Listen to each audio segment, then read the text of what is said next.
Welcome to the last breakfast. Please enjoy the video. You start by confirming prerequisites.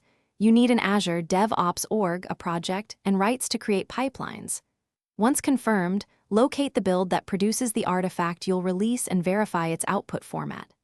Next, set up service connections to your target environment, Azure Resource Manager, SSH, or a container registry, because release tasks authenticate through those.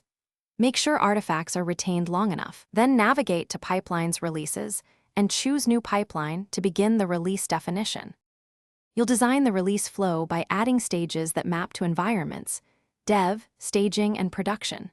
Once done, add deployment tasks inside each stage: file copy, PowerShell/Bash scripts, database migration tasks, or container deploy tasks, depending on the artifact.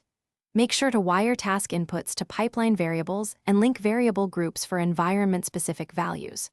Also configure stage approvals, pre-deployment gates, and automatic triggers from build artifacts, so releases start when a new package is available. You finalize by saving the release definition, enabling continuous deployment triggers if desired, and creating the first release.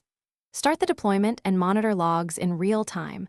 Watch task output, timing, and health checks to confirm success. If something fails, inspect detailed task logs and agent diagnostics. Rerun the failed stage after fixes.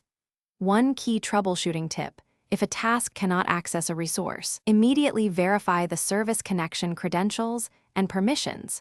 Most deployment failures stem from authentication or permission issues. Thanks for watching. If this was helpful, leave a like and consider subscribing. See you next time.